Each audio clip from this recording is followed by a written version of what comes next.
द्वापर के अंत में सम्याप्रास नाम के आश्रम में बद्रिकाश्रम की पावन भूमि पर सरस्वती के किनारे श्री व्यास जी महाराज ने भागवत की रचना की थी। बोले रचना कैसे की?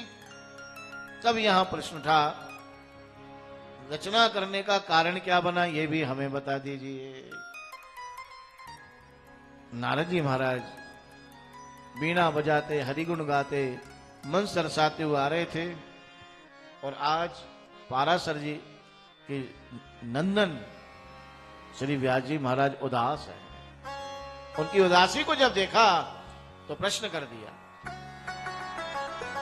वैसे तो व्यास जी महाराज परम ज्ञानी हैं, लेकिन आज वो भी उदास है।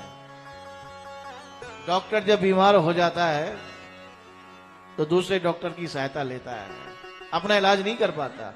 व्यास जी महाराज ने कितने कितने ग्रंथों को लिखा, वेदों की रचना की, लेकिन आज स्वयं ही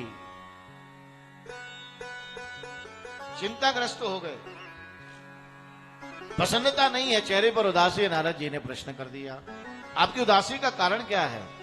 तब कहा, बोले महाराज मैंने एक वेद के 4 वेद बना दिए,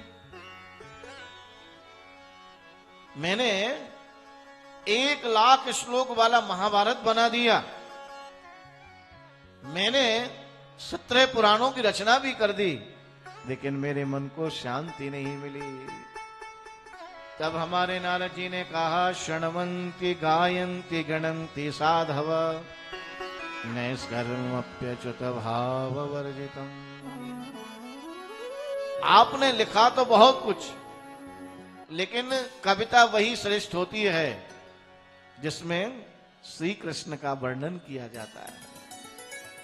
अच्युत के भाव से वर्जित चाहे कितने से श्रेष्ठ ग्रंथ लिखा जाए, जिसमें अच्युत की भावना को व्यक्त नहीं किया जा सकता, नहीं किया जाता, वो शोभा को प्राप्त नहीं होता। ना शोभते ज्ञान मनम निरंजनम, चाहे निरंजन का श्रेष्ठ ज्ञान ही क्यों ना हो, वो शोभा को प्राप्त नहीं होता जिसमें अच्युत की भावना को व्यक्त नहीं किया जाता। तब यहां नारद जी ने अपने पूर्व जन्म की कथा को श्रवण कराया और कहा, अहम पुरातीत भवे भवम मुने दास्यास्तु कस्याचन वेदवादिनाम। कथा सुनाई। पूर्व जन्म में मैं दासी का पुत्र था, मेरी मां ब्राह्मणों के घर में कार्य करने के लिए जाती थी। चातुर्मास करने के लिए संत पधारे, और जब संत आए हैं, संत हम चातुर्मास करने के लिए हमारे यहां ठहरे गांव में।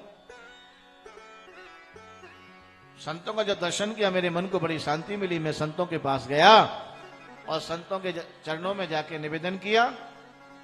संत बड़े प्रसन्न होते, मैं जाके शांत बैठ जाता था, बोलता नहीं। शुश्रूषमाने मुनिउल्प भाषिणी, सेवा करके चला आता, लेकिन बोलता नहीं था। इससे शिक्षा मिलती है कि श्रेष्ठ लोगों के सामने ज्यादा नहीं बोलना चाहिए।